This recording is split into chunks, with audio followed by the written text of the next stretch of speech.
ನಮ್ಮ ಚಾನೆಲ್ನ ಇನ್ನಷ್ಟು ವಿಡಿಯೋ ಅಪ್ಡೇಟ್ಗಾಗಿ ಬೆಲ್ ಐಕಾನ್ ಅನ್ನು ಕ್ಲಿಕ್ ಮಾಡಿ.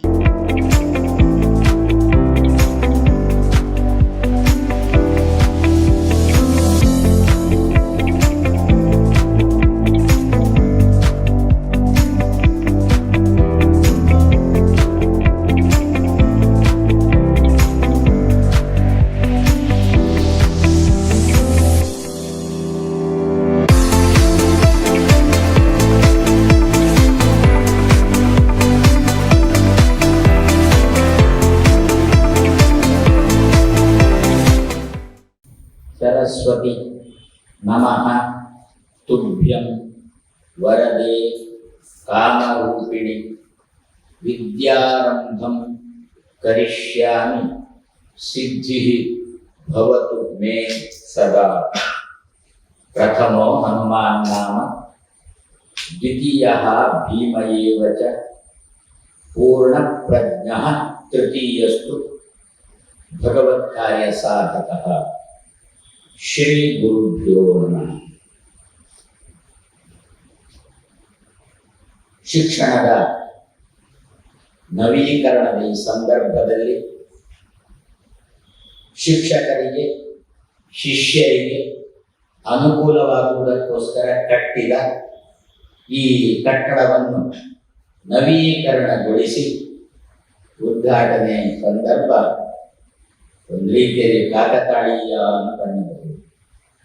ಪ್ರಾಯಶಃ ನೀವು ಹೊಸ ಕಟ್ಟಡ ಹಳೆ ಕಟ್ಟಡಕ್ಕೆ ಹೊಸ ಕಾರ್ಯಕ್ರಮವನ್ನು ಕೊಟ್ಟದ್ದು ನಮ್ಮ ಪ್ರಧಾನಮಂತ್ರಿಗೆ ಗೊತ್ತಾಗಿ ಶಿಕ್ಷಣ ಕ್ಷೇತ್ರದಲ್ಲಿ ಕೂಡ ಬದಲಾವಣೆ ತಂದರು. ಇನ್ನಾಗಬೇಕಾದ್ರೆ ಏನು ಅಂತಂದ್ರೆ ಶಿಕ್ಷಣದಲ್ಲಿ ಬದಲಾವಣೆ ಬಂದು ಶಿಕ್ಷಣ ಪಡೆಯುವ ಜಾಗದಲ್ಲಿ ನವೀಕೃತ ಆಯಿತು. ನಮ್ಮ ಶಿಕ್ಷಕಿಯರು ನಿಮ್ಮ ಆಂಗ್ಲ ಭಾಷೆಯಲ್ಲಿ ಮಾತಾಡೋದಾದ್ರೆ ಅಪ್ಡೇಟ್ ಆಗಬೇಕು. ಪ್ರಾಯಶಃ ಈಗಿನ ವಾತಾವರಣ ಹೇಗುಂಟು ಅಂತಂದ್ರೆ ಯಾವಾಗಲೂ ಒಮ್ಮೆ ಅಪ್ಡೇಟ್ ಮಾಡಿಕೊಂಡು ಸ್ವಲ್ಪ ದಿವಸಕ್ಕೆ ಸಾಕು ಅಂದ್ರೆ ಆ ಕಾಲ ಮುಗಿದೇ. ಮತ್ತೆ ಈಗ ಏನು ಅಂತಂದ್ರೆ ದಿನದಿಂದ ದಿನಕ್ಕೆ ಹೇಗೆ ನಿಮ್ಗೆ ಈಗ ಆಧುನಿಕ ತಾಂತ್ರಿಕತೆಗಳನ್ನೆಲ್ಲ ಪ್ರತಿ ದಿವಸ ಏನೋ ಅದನ್ನ ಅಪ್ಡೇಟ್ ಮಾಡುತ್ತಿರುತ್ತಲ್ಲ, ಅದೇ ರೀತಿ ನಮ್ಮ ಟೀಚರ್ಸ್ಗಳು ಕೂಡ ಈಗಿನ ವಾತಾವರಣದಲ್ಲಿ ಪ್ರತಿ ದಿವಸ ಅಪ್ಡೇಟ್ ಆಗಬೇಕು. ಮೊದಲೆಲ್ಲ ಹೇಗಿತ್ತು ಅಂತಂದ್ರೆ ಅಪ್ಪ ಒಂದೇನಾದ್ರು ಮಾಡಿದ ಅಂತಂದ್ರೆ ಸುಮಾರು 7 ತಲೆಮಾರು ತನಕ ಅದೇ ಮುಂದುವರಿಯುತ್ತಿತ್ತು. ಆಮೇಲೆ ಏನಾಯ್ತು, ಸಮೀಪ ಬಂತು, ಅಪ್ಪನಿಂದ ಮಗನಿಗೇನೆ ಬದಲಾವಣೆ ಬಂತು.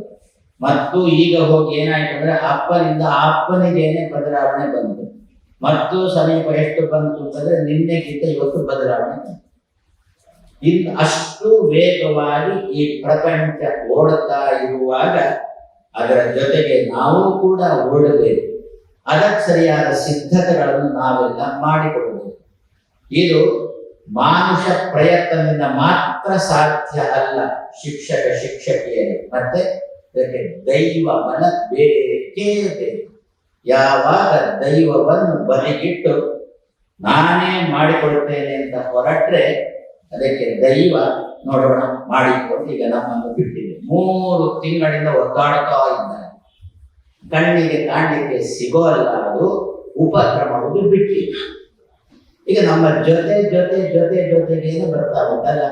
ಪ್ರಪಂಚ ಇಷ್ಟು ಮುಂದುವರೆದಿದೆ ಅನ್ನೋ ಏನು ಇಡೀ ಎಲ್ಲೋ ಅಮೆರಿಕ ಏನೋ ಕೈಯೊಳಗೆ ಹಿಡ್ಕೊಂಡಿದ್ದೇವಲ್ಲ, ಮಾಹಿತಿ ಇಲ್ಲಿ ಇನ್ನೂ ಸೃಷ್ಟಿಯಾಗಿಲ್ಲ ಪೂರ್ಣ, ಅವನಿಗೆ ತಲುಪಿಯಾಯಿತು. ಆ ಹಂತಕ್ಕೆ ತಲುಪಿದಂತಹ ನಾವು ಈಗ ಯಾವ ಪ್ರಾಯ ನಾಸ್ತಿಕರಲ್ಲಿ ಎಲ್ಲಿ ಹೋದ್ರು ಅಂತ ಕಾಣ್ತಾ ಇಲ್ಲ.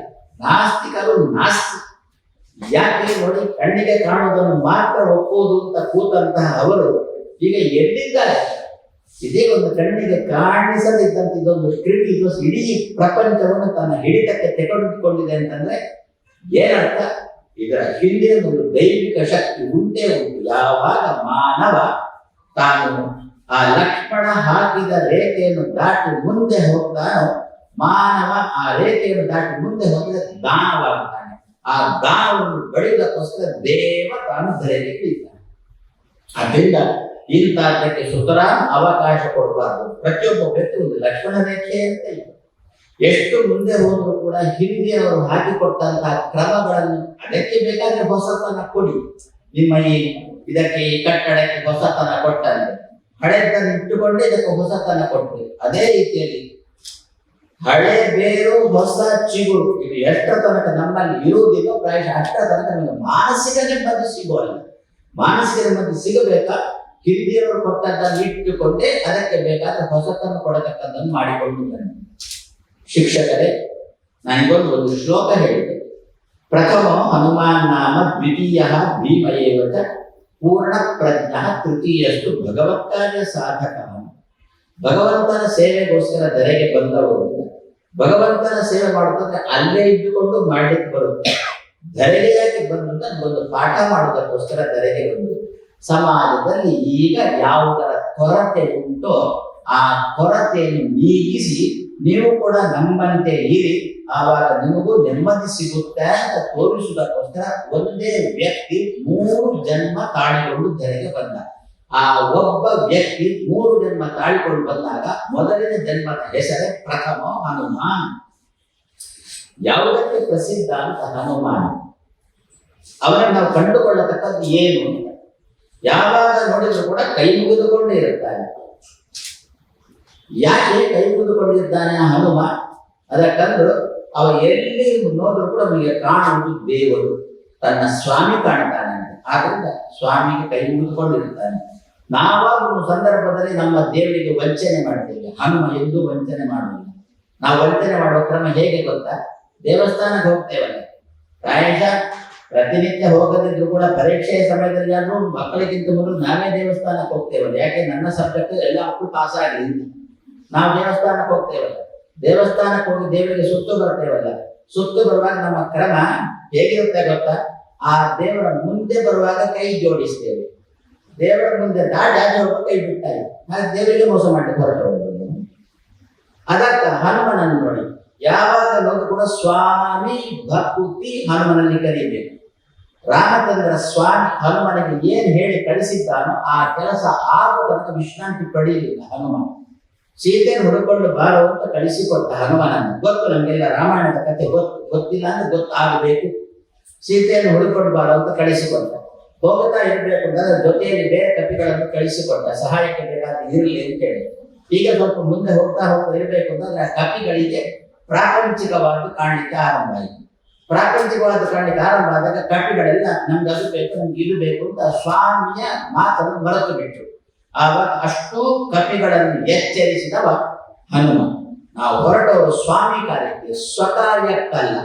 ಸ್ವಾಮಿ ಕಾರ್ಯಕ್ಕೆ ಹೊರಟಿರ್ತಕ್ಕಂಥ ನಾವು ಸ್ವಾಮಿ ಕಾರ್ಯ ಮಾಡಿಲ್ಲ ನಾವು ಸ್ವಾಮಿ ದ್ರೋಹ ಮಾಡಿದಂತೆ. ಕೃತಜ್ಞೇ ನಾಸ್ತಿ ನಿಷ್ಕ್ರಿಯ ಅಂತ ಒಂದು ಮಾತು. ಆದ್ರಿಂದ ಯಾರು ಕೂಡ ನಿಮ್ಮನ್ನು ಬೇರೆ ಕೆಲಸಕ್ಕೆ ನಾನು ಬಿಡೋಲ್ಲ, ನಿಮಗೆ ಪ್ರಾಪಂಚಿಕದ ಕಡೆಗೆ ನಾನು ಬಿಡೋಲ್ಲ, ಬನ್ನಿ ಜೊತೆಗೆ ಹೋಗೋಣ ಅಂತ ಅಷ್ಟೂ ಕಪಿಗಳನ್ನು ತನ್ನ ಜೊತೆಯಲ್ಲಿ ಕಟ್ಟಿಕೊಂಡು ಹನುಮ ತಾನು ಒಬ್ಬನೇ ಲಂಕೆಗೆ ಹಾರಿದ. ದಾರಿಗೆ ಏನು ವಿಘ್ನಗಳು ಬಂತು ನಮ್ಗೆಲ್ಲ ಗೊತ್ತು. ಯಾವ ವಿಘ್ನ ಬಂದು ಕೂಡ ಎಲ್ಲ ಸ್ವಾಮಿಯಾದ ರಾಮಚಂದ್ರನ ಕೃಪೆಯಿಂದ ಎಲ್ಲ ದಾಟಿಕೊಂಡು ಮುಂದೆ ಹೋದ. ಸ್ವಾಮಿ ಭಕ್ತಿಯನ್ನು ಸಮಾಜಕ್ಕೆ ತೋರಿಸಿದ. ಟೀಚರ್ಸ್, ನಿಮ್ಮ ಮೊದಲಿನ ಕರ್ತವ್ಯ ಇದು. ಏನು ಅಂತಂದ್ರೆ, ನಮ್ಮ ಮಕ್ಕಳು ಶಾಲೆಗೆ ಬರುವಾಗ ಎಂಟಿ ಮೈಂಡ್ ಆಗಿ ಬರ್ತಾರೆ, ತಲೆಯೊಳಗೆ ಏನು ಇರುವುದಿಲ್ಲ. ಆ ತಲೆಗೆ ನೀವು ವಿದ್ಯೆಯನ್ನು ತುಂಬಿಸುವ ಮೊದಲು ಸ್ವಲ್ಪ ಆದ್ರೂ ಕೂಡ ಇಂತಹ ಸ್ವಾಮಿ ಭಕ್ತಿ, ಪಿತೃಭಕ್ತಿಯನ್ನು ನೀವು ತುಂಬಿಸಿ. ಪ್ರಾಯಶಃ ಮಕ್ಕಳಿಗೆ ಮನೆಯಲ್ಲಿ ತಂದೆ ತಾಯಿ ಹೇಳುವ ಮಾತನ್ನು ಕೇಳುವ ಹಂತದಲ್ಲಿ ಮಕ್ಕಳಿಲ್ಲ. ಈಗ ಟೀಚರ್ಸ್ ಹೇಳಿದ್ರೆ ಮಕ್ಕಳು ಕೇಳ್ತಾರೆ. ಯಾಕೆ ಗೊತ್ತಾ? ಟೀಚರ್ಸ್ ಹೇಳಿದ್ದನ್ನು ಕೇಳಿ ನಾವು ನಾಳೆ ಅದೇ ಟೀಚರ್ ಮಾರ್ಕ್ ಕಮ್ಮಿ ಹಾಕ್ತಾರೆ. ಆದ್ರಿಂದ ಮಕ್ಕಳಿಗೆ ಅದೊಂದು ಮಾರ್ಕಿನ ಭಯ ಇದ್ದದ್ದರಿಂದ ಮಕ್ಕಳು ಟೀಚರ್ಸ್ ಹೇಳಿದಂತೆ 100ಕ್ಕೆ 100 ಕೇಳ್ತಾರೆ. ಆದ್ದರಿಂದ ಮಕ್ಕಳು ತರಗತಿಗೆ ಬಂದ ಕೂಡಲೇ ಒಂದು 5 ನಿಮಿಷ ಬೇಡ, 2 ನಿಮಿಷ ಸುಮ್ಮನೆ ಪುಸ್ತಕದಲ್ಲಿದ್ದಂತಹ ಬದನೆಕಾಯಿಯನ್ನು ಮಸ್ತಕಕ್ಕೆ ತುಂಬಿಸಿ ನಾಳೆ ಏನು ಉಪಯೋಗಕ್ಕೆ ಬಾರದೆ ಹೊಟ್ಟೆ ತುಂಬಿಸುವುದಕ್ಕೋಸ್ಕರ ಮಾತ್ರ ಉಪಯೋಗಕ್ಕೆ ಬರುವ ಹಂತದಲ್ಲಿರುವಾಗ ಅದನ್ನೊಂದು ಆ ಮಗುವಿಗೆ ಒಂದು ಶೇಪ್ ಕೊಟ್ಟು ಇದೊಂದು ಒಳ್ಳೆಯ ಮಗು ಅಂತ 10 ಜನ ಮಗುವನ್ನು ಹಿಡ್ಕೊಂಡು ಆ ಲಾಲಿಸುವಂತೆ ಮಾಡಬೇಕಾದವರು ಟೀಚರ್ಸ್ಗಳು. ಅದರಿಂದ ಏನ್ ಮಾಡಬೇಕು? ಮೊದಲು ಸ್ವಾಮಿ ಮನೆಯಲ್ಲಿರುವಾಗ ಸ್ವಾಮಿ ಅಂತಂದ್ರೆ ತಂದೆ ತಾಯಿಗಳು, ಶಾಲೆಗೆ ಬಂದಾಗ ಸ್ವಾಮಿ ಅಂತಂದ್ರೆ ಅಧ್ಯಾಪಕರು. ಇದು ಎರಡನ್ನು ಕೂಡ ಸ್ವಲ್ಪ ಒಂದು 2 ನಿಮಿಷ ಆ ಮಗುವಿಗೆ ಯಾವುದಾದ್ರೂ ಒಂದು ಕಥೆಯನ್ನು ಹೇಳುವ ಮೂಲಕ ಆ ಮಗುವಿನ ತಲೆಗೆ ತುಂಬಿಸುವ ಕೆಲಸವನ್ನು ಮಾಡೋಣ. ಸ್ವಾಮಿ ಭಕ್ತಿ ಮಕ್ಕಳಲ್ಲಿ ಬಂತು ಅಂತಂದ್ರೆ ಟೀಚರ್ಸ್ ನಮಗೆಲ್ಲ ಗೊತ್ತು, 10 ಸಲ ಓದಬೇಕಾದನ್ನು 5 ಸಲ ಓದಿದ್ರೆ ಸಾಕು ಅಂತ ನಿಮ್ಮ ಮಕ್ಕಳಿಗೆ ಹೇಳುವ ಮೂಲಕ ಯಾವಾಗ ಔಷಧಿ ಕೊಡ್ಬೇಕಾದ್ರೆ ಮೊದಲು ಒಂಚೂರು ಬೆಲ್ಲ ಕೊಡ್ಬೇಕು. ಬೆಲ್ಲದ ಆಸೆಗೆ ಬಾಯಿ ತೆರೆದಾಗ ಜೊತೆಗೆ ಔಷಧಿಯನ್ನು ಹಾಕಿದ್ವಿ. ಆವಾಗ ಎರಡನ್ನು ಒಟ್ಟಿಗೆ ನುಂಗುತ್ತೆ ಮಗು, ಎರಡು ಒಳಗಿಂದ ಕೆಲಸ ಮಾಡಲಿಕ್ಕೆ ಆರಂಭ ಮಾಡುತ್ತೆ. ಆದ್ದರಿಂದ ಮೊದಲು ಬೇಕಾದದ್ದು ಪುಸ್ತಕದಲ್ಲಿದ್ದಂತ ಒಂದಷ್ಟು ತಾಂತ್ರಿಕತೆಯನ್ನು ತಲೆಗೆ ತುಂಬಿಸಿಕೊಳ್ಳುವುದಕ್ಕಿಂತ ಮೊದಲು ಬೇಕಾದದ್ದು ಮಗುವಿಗೆ ಬುನಾದಿ ರೂಪದಲ್ಲಿ ಪಂಚಾಂಗ ರೂಪದಲ್ಲಿ ಬೇಕಾದದ್ದು ಸಂಸ್ಕಾರ. ಇವತ್ತು ಒಳ್ಳೆಯ ದಿವಸನೇ ಬಂದಿದೆ. ಇವತ್ತೇನು ಶ್ರಾವಣ ಹುಣ್ಣಿಮೆ ಅಲ್ವೋ, ಆಂಗ್ಲ ಕ್ಯಾಲೆಂಡರ್ ಬದಿಗಿಡಿ, ನಮ್ಮದೇ ಹಿಂದೂ ಕ್ಯಾಲೆಂಡರ್ ಅಂತ ಉಂಟು, ಅದಕ್ಕನುಗುಣವಾಗಿ ನಾವೆಲ್ಲ ಹೋಗೋಣ. ಇವತ್ತು ಶ್ರಾವಣ ಶುದ್ಧ ಹುಣ್ಣಿಮೆ ಗೊತ್ತು, ರಾಖಿ ಬಂಧನ ಅಂತ ಗೊತ್ತು ನಿಮಗೆಲ್ಲ. ಇದನ್ನು ಯಾವ ದಿವಸ ಅಂತ ಆಚರಣೆ ಮಾಡ್ತಾರೆ ಗೊತ್ತಾ? ಸಂಸ್ಕೃತ ದಿನ ಅಂತ ಆಚರಣೆ ಮಾಡ್ತಾರೆ. ನಮ್ಮಲ್ಲಿ ಎಲ್ಲದಕ್ಕೂ ಒಂದೊಂದು ದಿವಸ. ಮುದುಕರಿಗೊಂದು ದಿವಸ, ಮುದುಕಿಯರಿಗೊಂದು ದಿವಸ, ವೈದ್ಯರಿಗೊಂದು ದಿವಸ, ತಾಂತ್ರಿಕರಿಗೊಂದು ದಿವಸ, ಮಕ್ಕಳಿಗೊಂದು ದಿವಸ, ಅದೇ ರೀತಿ ಸಂಸ್ಕೃತಕ್ಕೂ ಒಂದು ದಿವಸ. ನಾನು ಹೇಳೋದು ಅಷ್ಟೂ ದಿವಸವನ್ನು ಆಚರಣೆ ಮಾಡಬೇಕಾದ್ರೆ ಮೊದಲು ಸಂಸ್ಕೃತದ ದಿನದ ಆಚರಣೆ ಆಗಬೇಕು. ಮಾತ್ರ ಒಂದು ದಿವಸ ಅಲ್ಲ, ಪ್ರತಿ ದಿವಸ ಸಂಸ್ಕೃತದ ದಿವಸ ಆಚರಣೆ ಮಾಡಿದೆವು ಅಂತಂದ್ರೆ ಅವಾಗ ಬೇರೆ ಎಲ್ಲಾ ದಿವಸಗಳ ಆಚರಣೆಗೆ ಸಾರ್ಥಕತೆ ಬರುತ್ತೆ. ಇಲ್ಲದೆ ಏನ್ ಮಾಡ್ತೇವೆ ಗೊತ್ತಾ? ನಮ್ಮಲ್ಲಿ ಸಂಸ್ಕೃತ ಇಲ್ಲದಿದ್ದರೆ, ನಾವು ಸಂಸ್ಕೃತ ಆಗದಿದ್ದರೆ, ನಮ್ಮಲ್ಲಿ ಸಂಸ್ಕಾರ ಇಲ್ಲದಿದ್ದರೆ ಏನಾಗುತ್ತೆ ಗೊತ್ತಾ? ಆ ಒಂದು ದಿವಸ ಇವತ್ತು ಮುದುಕರ ದಿವಸ ಅಲ್ವೋ, ಸರಿ ಹೋದೆ ಮುದುಕರನ್ನು ಹುಡುಕೊಂಡು ಹೋದೆ. ಪಾಪ ಅವರಲ್ಲಿ ಒಬ್ಬನೇ ಮುದುಕ. ಎಲ್ಲರೂ ಕೂಡ ಮುದುಕರ ದಿವಸ ಇವತ್ತು ಅಂತ ಹೇಳಿ ತಮ್ಮನೇಲಿ ಮಾಡಿದ್ದನ್ನೆಲ್ಲ ತಿಂಡಿ ತೀರ್ಥ ಹೊಸದೆಲ್ಲ ಮಾಡಿಕೊಂಡು ತುಂಬಾ ಮಾಡಿಕೊಂಡು ಬಂದು ಆ ಮುದುಕನಿಗೆ ತಿನ್ನಿಸಕ್ಕೆ ಶುರು ಮಾಡಿ. ಒಬ್ಬ ಬನ್ನಿ ಮುದುಕರ ಅಂತೇಳಿ ನಿಮ್ಮನ್ನು ದಾಟಿಸ್ತೇನೆ, ಅವ್ರ ತೆಪ್ಪಗೆ ಕೂತವ ದಾಟಿಸ್ತೇನೆ ಅಂತ ಮಾರಾಟ, ಮತ್ತೊಬ್ಬ ಈಚೆ ಹೇಳ್ತ ಪೂರ ಅಧ್ವಾನ ಆಗಿಬಿಡು ಅಲ್ವೋ. ಅದಕ್ಕಂತ ಹಾಗಾದ್ರೆ ಯಾವ ರೀತಿ ಆಚರಣೆ ಮಾಡಬೇಕು ಎನ್ನುವುದು ಗೊತ್ತಾಗೋದು ಸಂಸ್ಕಾರದಿಂದ. ಅದು ಸಂಸ್ಕೃತದ ದಿವಸ. ಅದರಿಂದ ಪ್ರತಿದಿನ ನಮ್ಮ ಜೀವನದಲ್ಲಿ ಸಂಸ್ಕೃತದ ದಿನ ಅಂತ ಒಂದಿರಲಿ, ಆವಾಗ ಬೇರೆ ಎಲ್ಲಾ ದಿವಸಗಳಿಗೂ ಕೂಡ ಸಾರ್ಥಕತೆ ಬರುತ್ತೆ. ಈ ರೀತಿಯಲ್ಲಿ ಶಾಲೆಗಳಲ್ಲಿ ಅಧ್ಯಾಪಕರು ಸ್ವಯಂ ಮುತುವರ್ಜಿ ವಹಿಸಿಕೊಂಡು, ಅದಕ್ಕೆ ಬೇಕು ಮಾತ್ರ ಅಧ್ಯಾಪಕರಿಗೆ ಕೂಡ ಸಂಸ್ಕಾರ ಬೇಕಾಗುತ್ತೆ. ಅಧ್ಯಾಪಕರು ಸಂಸ್ಕೃತರಾಗಬೇಕು, ಅಧ್ಯಾಪಕರು ಸುಸಂಸ್ಕೃತರಾಗಬೇಕು. ಒಬ್ಬ ವ್ಯಕ್ತಿ ಮಾತಾಡ ಸ್ವಲ್ಪ ಆಚೆ ಆದ್ರೆ ನಾವೇನಂತೇವೆ ಗೊತ್ತಾ? ಏನು ಸಂಸ್ಕಾರ ಇಲ್ಲದ, ಏನು ಅಸಂಸ್ಕೃತ ವ್ಯಕ್ತಿ. ಹಾಗಾಗಿ ಒಂಚೂರು ದಾರಿಯಲ್ಲಿ ನಡೆಯಬೇಕಾದ ಆಚೆ ನಡೆದ ಅಂತ ನಮ್ಮಲ್ಲಿ ಬಾಯಿಗೆ ಬರೋದು ಅಸಂಸ್ಕೃತ ಅಂತ ಬಾಯಿಗೆ ಬರುತ್ತೆ. ಹಾಗಾದ್ರೆ ಏನಾಯ್ತು? ಪ್ರತಿ ದಿವಸ ಸುಸಂಸ್ಕೃತನಾಗಬೇಕಾ? ಪ್ರತಿ ದಿವಸ ಸಂಸ್ಕೃತ ದಿನಾಚರಣೆ ನಮ್ಮಲ್ಲಿ ಆಗಬೇಕು. ನಾವೇ ನಮ್ಮ ತಲೆಗೆ ಏನ್ ಬಂದಿದೆ ಅಂದ್ರೆ ಸಂಸ್ಕೃತ ಅಂದ್ಬಿಟ್ರೆ ಅದೊಂದು ಸಂಸ್ಕೃತ ಭಾಷೆಯಿಂದ ಬಂದು ಬಿಟ್ಟಿದೆ. ಅಷ್ಟೇ ಅಲ್ಲ, ನಮ್ಮ ವ್ಯವಹಾರಗಳು ಕೂಡ ಸಂಸ್ಕೃತವಾಗಬೇಕು, ಸುಸಂಸ್ಕೃತವಾಗಬೇಕು. ಅದು ಮಕ್ಕಳಿಗೆ ಬರಬೇಕು. ಅಧ್ಯಾಪಕರಿಂದ, ಶಿಕ್ಷಕ ಶಿಕ್ಷಕಿಯರಿಂದ ಅದು ಮಕ್ಕಳಿಗೆ ಬರಬೇಕು. ಈ ರೀತಿಯಲ್ಲಿ ಮಕ್ಕಳಲ್ಲಿ ಹನುಮನಲ್ಲಿದ್ದಂತಹ ಸ್ವಾಮಿ ಭಕ್ತಿಯನ್ನು ಮಕ್ಕಳಿಗೆ ತಿಳಿಸೋಣ, ಮಕ್ಕಳ ತಲೆಗೆ ತುಂಬಿಸೋಣ. ಆಮೇಲೆ ಎರಡನೇದು ಭೀಮಸೇನ. ಏನ್ ಮಾಡಿದ ಭೀಮಸೇನ? ಒಂದು ಮಾತು ಕೊಟ್ಟಂತದನ್ನು ಉಳಿಸಿದ. ಏನ್ ಮಾತು ಕೊಟ್ಟಿದ್ದ? ಆ ತುಂಬಿದ ಸಭೆ ಒಂದು ಹೆಣ್ಮಗಳಿಗೆ ಅಪಮಾನ ಆಯಿತು. ಅದು ಕೂಡ ಸ್ವಯಂ ತನ್ನ ತಮ್ಮ, ತನ್ನ ಒಳ ಹುಟ್ಟಿದವ, ತನ್ನ ದೊಡ್ಡಮ್ಮನ ಮಗ, ಗಾಂಧಾರಿಯ ಮಗ ದುಶ್ಯಾಸನ, ದುರ್ಯೋಧನ, ಪ್ರಚೋದನ, ಅದರಿಂದಾಗಿ ತಮ್ಮದೇ ವಂಶದ ಸೊಸೆಗೆ ಅಪಮಾನ ಆಯಿತು. ಆವಾಗ ಭೀಮಸೇನ ಮಾತನ್ನು, ಯಾವ ನಮ್ಮ ಮನೆಗೆ ಬಂದಿರತಕ್ಕಂಥ ಒಳ್ಳೆಯ ಹೆಣ್ಮಗಳಿಗೆ ಯಾರು ನಮ್ಮದೇ ವಂಶದವರು ಕೈ ಮಾಡಿದ್ರು, ಅದು ಯಾರೇ ಆಗಲಿ, ನನಗೆ ಒಳ ಹುಟ್ಟಿದವರಾಗಲಿ ಅದು ಎಂಥವರೇ ಆಗಲಿ, ಅವರ ಕೈ ಕಳೆಯುವುದು ಖಂಡಿತ ಅಂತ ಭೀಮಸೇನ ಅಲ್ಲೇ ಎದ್ದು ಮಾತಾಡಿದ. ಮಾತು ಆಡಿದ ಮಾತು ಉಳಿಸಿದ. ಅದು ಏನದು? ಕರ್ತೃತ್ವ ಶಕ್ತಿ. ಮಾತಾಡಬೇಕಾದ್ರೆ ಆಲೋಚನೆ ಮಾಡಬೇಕು, ಆಡಿದ ಮೇಲೆ ಆ ಮಾತನ್ನು ನಡೆಸಬಹುದು. ಅದು ಅದಕ್ಕೆ ಹಿರಿಯರನ್ನು ಆಲೋಚನೆ ಮಾಡಬೇಕು. ಒಂದು ಮಾತು ಆಡಬೇಕು ಅಂತಾದ್ರೆ 1000 ಬಾರಿ ಆಲೋಚನೆ ಮಾಡುತ್ತ ಹಿರಿಯರು ಹೇಳಿದ್ರು. ಇದಕ್ಕೋಸ್ಕರ ಅದರಿಂದ ಯಾರು ಮಾಡಿ ತೋರಿಸಿದ? ಭೀಮಸೇನ ಮಾಡಿ ತೋರಿಸಿದ. ಆಡಿದ್ದು ಮಾತ್ರ ಅಲ್ಲ, ಮಾಡಿದರೂ ಕೂಡ. ಇದು ಏನು? ಭೀಮನಲ್ಲಿರ್ತಕ್ಕಂಥ ಕರ್ತೃತ್ವ. ಒಂದು ಸಂದರ್ಭದಲ್ಲಿ ತನ್ನ ಅಣ್ಣನೇ ತಪ್ಪಿ ಬಿದ್ದ ಅವನನ್ನು ತಿದ್ದಿದ ಕೆಲಸ ಮಾಡಿದವ ಭೀಮಸೇನ. ಅಣ್ಣ ಹೆಂಡತಿಯನ್ನು ಪಣಕ್ಕಿಟ್ಟಿಗೆ ನಿನಗೆ ಏನೋ ಅಧಿಕಾರ, ಕೈ ಸುಡುತ್ತೇನೆ ಅನ್ನೋದು ಯುವರಾಜನ ಪದದಲ್ಲಿ ಕೂತಿರತಕ್ಕಂಥ ಭೀಮಸೇನ ರಾಜಸ್ಥಾನದಲ್ಲಿ ಕೂತಿರತಕ್ಕಂಥ ಅಣ್ಣನಿಗೆ ಎಚ್ಚರಿಕೆ ಕೊಟ್ಟು ಸಮಾಜಕ್ಕೆ ಸಂದೇಶ ಕೊಟ್ಟ. ಏನು ಅಂತ, ಅಪ್ಪ ಅಂತ ಹೇಳಿಕೊಂಡು ತೆಪ್ಪಡಿ ಕೂಡಬೇಡ, ಅಪ್ಪ ಏನು ಮಾಡಿದ ಅಂತ ಹೇಳಿ ತೆಪ್ಪಡಿ ಕೂಡಬೇಡ, ಅಪ್ಪ ಮಾಡಿದ ತಪ್ಪು ಅಂತಾದ್ರೆ ತಪ್ಪು ಅಂತ ಅಲ್ಲೇ ಹೇಳುವುದ್ರಲ್ಲಿ ಬೇಕಾದ್ರೆ ಹೆಚ್ಚು ಕಮ್ಮಿ ಆಗಿದೆ. ಹಿರಣ್ಯಕಶಿಪು ತಪ್ಪು ಮಾಡಿದ, ಮಗ ಪ್ರಹ್ಲಾದ ಅಪ್ಪ ತಪ್ಪು ಮಾತಾಡ್ತಾ ಇದ್ದಿಂದ ಅಲ್ಲೇ ತಿದ್ದಿದ್ದ. ಅದೇ ರೀತಿಯಲ್ಲಿ ಶಾಲೆಗಳಲ್ಲಿಯೂ ಕೂಡ ಅಷ್ಟೇ, ಅಧ್ಯಾಪಕರು ನೇರ ಸ್ವರ್ಗದಿಂದ ಬಿದ್ದವರಲ್ಲ ಅಥವಾ ನರಕದಿಂದ ಎದ್ದುಕೊಂಡು ಬಂದವರು ಅಲ್ಲ, ಮತ್ತೆ ತಾಯಿಯ ಗರ್ಭದಿಂದಲೇ ಬಂದವರು. ಆದ್ದರಿಂದ ದೋಷ ಸಹಜ.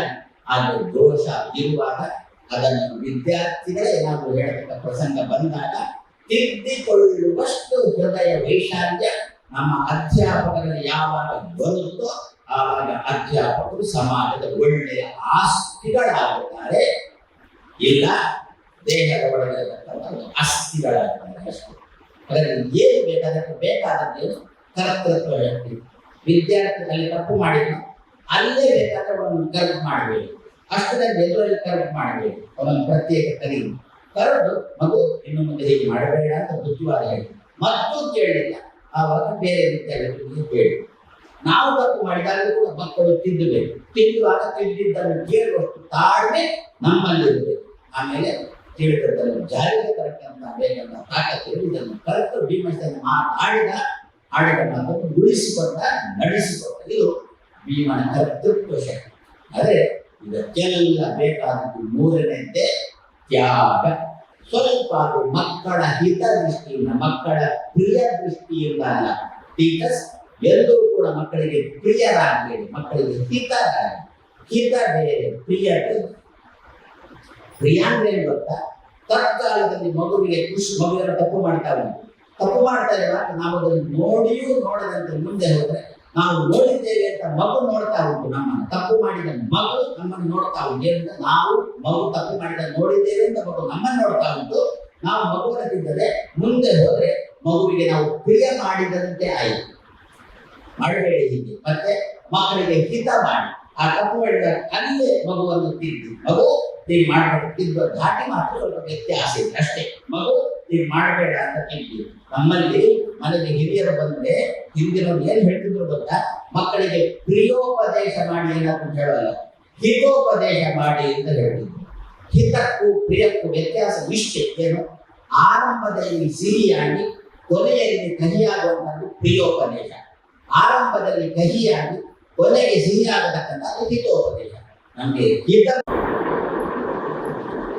ಪೂಜ್ಯ Swamiji, doctor principal, Maldidev principal, faculty members, my friends. I'm very happy to be here this morning on the occasion of inauguration of the newly renovated Ravindra Mandir, as well as the occasion that the launch of Swamiji's message in the new online education system that NCM is incorporated.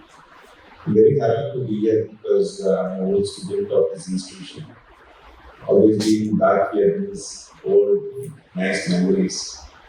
And a lot of things, positive things which I've learned in life come from the various people who have been here. When I was in NCM, I think it was time of, I think, Salvi D'Souza was the principal. I have lectures like Mr. Turkey, Mr. Even take tuitions. A lot of them have taught so much to me. So it's very nice memories to be here. I also happen to come every year to this hall. My two young daughters perform Bharatanatyam every year. So it's nice, very nice to see how beautiful this hall is transformed. We are in a very complicated and challenging time because of what's going on around us. And almost, I think, this is the first time in probably at least that I know that almost everyone has been affected. Every kind of institution has been affected. Every kind of business has been affected. And if you look at, I think we got a few times that education has been disrupted. The ages, functioning of ages, institutions have been disrupted, our hospitals are disrupted. So we are very challenging times.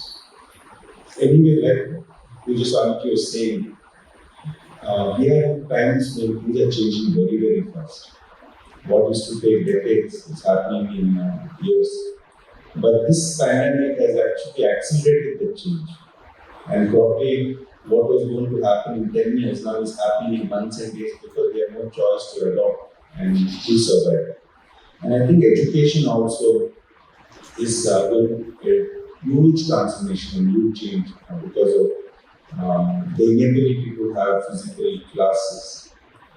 But luckily, I think because of that, we are from a technology standpoint, I think there's an opportunity to use this crisis. They say that we should never waste a good crisis. So I think there's an opportunity to use the crisis to make education better. Because today, with digital technology, information learning is actually democratized because a student in a small town, a small village, there is access from a data perspective, can learn from anyone in the world. For example, NGM itself has created so many sources of people in different walks of life in different parts of the world. They can itself contribute to helping giving back an institution. We have experts in various fields. Through the online system, the education system, we can have the whole alumni itself talk, whether it's in a particular subject or just to motivate the students. Right? And today we could have guest lectures from all over the world with a system like this. So I think it's time to, while we adopt technology, it's about how we use technology. Like when first motion picture was invented, the first movie was just a stage play was recorded. But today movie is completely different. It took decades, I think it took a long time for people to actually make a proper movie as we know today. So I think in this time where we're adopting technology and for education, I think we have to think about how we will use it effectively to really make a sea change. Like Puja Swamiji said that when the government is thinking of many ideas to reform education, and I think we have to think how we can use technology in today's time, in the challenging times, to really make a huge impact to expand the capabilities of the future generations. We are grateful for being invited here today. I wish the institution, all the faculty members, all the people associated, all the best. Thank you very much. Academic general education 75ನೇ ವರ್ಷದ ಸಂಭ್ರಮ ಆಚರಣೆಯಲ್ಲಿದ್ದಾಗ president of academic general education Ballal sir ಇದೇ ಸ್ಟೇಜ್ನಲ್ಲಿ ಏನ್ರಿ ಈ ಥರ ಇದೆ, ಕೂತ್ಕೊಳ್ಳೋಕೆ ಕಷ್ಟ ಆಗುತ್ತೆ, ಇಲ್ಲಿ ಕಾರ್ಯಕ್ರಮಗಳು ನ್ಯಾಷನಲ್ ಲೆವೆಲ್ ಆರ್ಟಿಸ್ಟ್ಗಳೆಲ್ಲ ಬರ್ತಾರೆ, ಹಾಗಾಗಿ ಇದನ್ನು ಇನ್ನು 2 ತಿಂಗಳಿನಲ್ಲಿ ಪೂರ್ತಿ AC ಮಾಡಬೇಕ್ರಿ, AC ಮಾಡ್ತೀವಿ ಅಂತ ಘೋಷಣೆ ಮಾಡಿದ್ದರು. ಆದರೆ ಅದು ಸ್ವಲ್ಪ ನಿಧಾನ ಆಯಿತು ಅಂತಂದ್ರೆ ಅದಕ್ಕೆ ತುಂಬಾ ಮುಖ್ಯವಾದ ಕಾರಣ ಅಂತಂದ್ರೆ ಇದಕ್ಕಿಂತ ಪ್ರಮುಖವಾದ ಇನ್ನೊಂದು ಕೆಲಸನ ಶುರು ಮಾಡಿದ್ರು. ಕಾಲೇಜು ಶುರು ಆದಾಗಲಿಂದ ಅಂದ್ರೆ 50ನೇ ಇಸ್ವಿಯಿಂದ ಇದ್ದ ಕೆಲವು ಬಿಲ್ಡಿಂಗ್ಗಳಲ್ಲಿ ಮತ್ತೆ ಹೊಸದಾಗಿ ಆದ ಬಿಲ್ಡಿಂಗ್ ಎಲ್ಲ ಕಡೆನೂ ಕೂಡ ಮಂಗಳೂರು ಹೆಂಚಿಂದೇ ಇತ್ತು, ಮಂಗಳೂರು ಟೈಲ್ಸ್. ಸೊ ಅದರಲ್ಲೆಲ್ಲ ಸ್ವಲ್ಪ ಲೀಕೇಜ್ ಪ್ರಾಬ್ಲಮ್ ಇತ್ತು. ಹಾಗಾಗಿ ಸುಮಾರು 3.5 ಕೋಟಿ ರೂಪಾಯಿನಲ್ಲಿ ಕಾಲೇಜಿನ ಎಲ್ಲ ತರಗತಿಗಳು ಮಂಗಳೂರು ಹೆಂಚನ್ನು ಬದಲಾಯಿಸಿ ಬೇಸಿಗೆ ಕಾಲದಲ್ಲಿ ಹೆಚ್ಚು ಬಿಸಿ ಆಗದೇ ಇರುವ ಹಾಗೆ ಮತ್ತು ಮಳೆಗಾಲದಲ್ಲಿ ಮಳೆ ಬಿದ್ದರೂ ಕೂಡ ಹೆಚ್ಚು ಶಬ್ದ ಮಾಲಿನ್ಯ ಆಗದೇ ಇರುವ ತರಹ ಪಫ್ಡ್ ಶೀಟ್ಸ್ಗಳನ್ನು ಹಾಕೋದು. ಸೊ ಆ ಒಂದು ಕಾರಣದಿಂದ ಇದು ಕಾರ್ಯಕ್ರಮ ಸ್ವಲ್ಪ ನಿಧಾನ ಆಯಿತು. ಅಂತೂ ಈಗ ಅದಕ್ಕೆ ಸಮಯ ಕೂಡ ಬಂದಿದೆ, ಮುಗುತ್ತಾ. ಇದು ಸುಮಾರು 5,600 ಚದರ ಅಡಿ ವಿಸ್ತಾರ ಇದೆ, 350 ಜನ ಆರಾಮಾಗಿ ಕೂತ್ಕೋಬಹುದು. ಇದರಲ್ಲಿ ಬದಲಾವಣೆ ಅಂತಂದ್ರೆ ಮುಂಚೆ ಕೆಲವು ಪಾರ್ಟಲ್ಲಿ ಜಿಂಕ್ ಶೀಟ್, ಕೆಲವರಲ್ಲಿ ಅಸ್ಬೆಸ್ಟಾಸ್ ಶೀಟ್ಸ್ಗಳಿತ್ತು. ಆ ಶೀಟ್ ಶೀಟ್ಸ್ ಹಾಕಿದೆ. ಮತ್ತೆ ಫಾಲ್ಸ್ ರೂಟಿ ಹೊಸದಾಗಿ ಮಾಡಿದೆ, ನೆಲ ಹಾಸು ಹೊಸದಾಗಿ ಆಗಿದೆ, ಸಣ್ಣ ಪುಟ್ಟ ಕಟ್ಟಡದ ರಿಪೇರಿಗಳ ಬದಲಾವಣೆ ಆಗಿದೆ. ಮತ್ತೆ ಅತಿ ಅವಶ್ಯಕವಾದ ಧ್ವನಿ ನಿಯಂತ್ರಿತ, ಬೆಳಕು ನಿಯಂತ್ರಿತ ವ್ಯವಸ್ಥೆಗಳಾಗಿದೆ. ಮತ್ತೆ ಅದಕ್ಕಿಂತ ಹೆಚ್ಚಾಗಿ ಈಗ ಕೇಂದ್ರೀಕೃತ ಹವಾ ನಿಯಂತ್ರಣ ವ್ಯವಸ್ಥೆ ಇದೆ. ಎಲ್ಲಿ ಅಂತ ಹೇಳ್ಬಿಡಿ, ಗಣೇಶ ಹೋಮ ನಡೆದಿರೋದ್ರಿಂದ ಸ್ವಲ್ಪ ಇವಾಗ ಇನ್ನು ಕಾವಿದೆ, ಕಾರ್ಯಕ್ರಮ ಆದ ಮೇಲೆ ಸರಿ ಹೋಗುತ್ತೆ. ಹವಾ ನಿಯಂತ್ರಿತ ವ್ಯವಸ್ಥೆ ಆಗಿದೆ. ಇದರ ಜೊತೆಗೆ ಇವಾಗ ಇದಕ್ಕೆ ಉಪಯೋಗಿಸುವ ಹಾಗೆ ಮತ್ತು ನಮ್ಮ ಪೂರ್ತಿ ಕಾಲೇಜಿಗೆ ಬೇಕಾಗುವ ಹಾಗೆ ಮತ್ತು ನಮ್ಮ ಕಾಲೇಜಿನ ಲೇಡೀಸ್ ಹಾಸ್ಟೆಲ್ ವಿದ್ಯಾರ್ಥಿನಿ ನಿಲಯ ಅಲ್ಲಿಗೆ ಉಪಯೋಗವಾಗುವ ಹಾಗೆ 3 ಸೇರುವ ಹಾಗೆ 140 ಕೆಪಾಸಿಟಿ ಇರುವ ದೊಡ್ಡ ಜನರೇಟರ್ ತಗೊಂಡಿದ್ದೀವಿ. ಹಾಗಾಗಿ ಎಲೆಕ್ಟ್ರಿಕಲ್ ಪ್ರಾಬ್ಲಮ್ ಇನ್ನು MGM ಕಾಲೇಜ್ನಲ್ಲಿ ಇರಲ್ಲ. ಬೇಕು ಅಂತಂದಾಗ AC ಆನ್ ಮಾಡ್ಕೊಳ್ಬೋದು ಇದರಲ್ಲಿ. ಸೊ ಇದೆಲ್ಲ ಸೇರಿ ಸುಮಾರು 67 ಲಕ್ಷ ರೂಪಾಯಿ ಖರ್ಚಾಗಿದೆ. ಸೊ ಹೀಗೆ ಕಾಲೇಜಿನ ನವೀಕರಣ ಜೊತೆಗೆ ರವೀಂದ್ರ ಮಂಟಪ ಇದ್ದಿದ್ದು ನೂತನ ರವೀಂದ್ರ ಮಂಟಪದ ನವೀಕರಣ ಇವತ್ತು ಆಗ್ತಾ ಇದೆ, ಅದರ ಉದ್ಘಾಟನೆ. ಹೀಗೆ ಎಲ್ಲ ಬದಲಾವಣೆಗಳನ್ನು ಮಾಡುವುದಕ್ಕೆ academy of general education president doctor H S. Ballal ಮತ್ತು ಇತರ ಸದಸ್ಯರು, ಹಾಗೆ ನಮ್ಮ MGM ಕಾಲೇಜಿನ ವಿಶ್ವಸ್ತ ಮಂಡಳಿಯ ಅಧ್ಯಕ್ಷರಾದ ಶ್ರೀಯುತ ಮೋಹನ್ ದಾಸ್ ಪೈ ಸರ್, ಸತೀಶ್ ಪೈ ಸರ್, ನಮ್ಮದು ಮಾತ್ರ ಹೇಳ್ತೀನಿ, ಅದು ಅಕಾಡೆಮಿ ತುಂಬ ದೊಡ್ಡದಾಗುತ್ತೆ, Vinod Bhat sir, Shantarama sir, Narayan Subhash sir, ಎಲ್ಲ ಟ್ರಸ್ಟಿನ ಮೆಂಬರ್ಸ್ಗಳು ಎಲ್ಲರೂ ಇದಕ್ಕೆ ಈ ತರ ಬದಲಾವಣೆ ಆಗುವುದಕ್ಕೆ ಸಂಪೂರ್ಣ ಸಹಕಾರ ನೀಡಿದ್ದಾರೆ. ಅವರು ಆ ತರಹ ನಮಗೆ ಕಾಲೇಜ್ ಮುಂದೆ ಬರುವುದಕ್ಕೆ ಅವರು ಮಾಡಿದ ಖರ್ಚು ವೆಚ್ಚಗಳು, ಅದಕ್ಕೆ ತಕ್ಕ ಹಾಗೆ ನಾವು ಅಧ್ಯಾಪಕ ವೃಂದಗಳು ಅದಕ್ಕೆ ಪ್ರತಿಸ್ಪಂದಿಸಿ ಕಾಲೇಜಿನ ವಿದ್ಯಾರ್ಥಿಗಳ ಉತ್ತರೋತ್ತರ ಅಭಿವೃದ್ಧಿಗೆ ಕಾರಣ ಆಗೋಣ ಅಂತ ಹೇಳಿ ನನ್ನ 2 ಮಾತನ್ನು ಮುಗಿಸ್ತೀನಿ. ನಮಸ್ಕಾರ.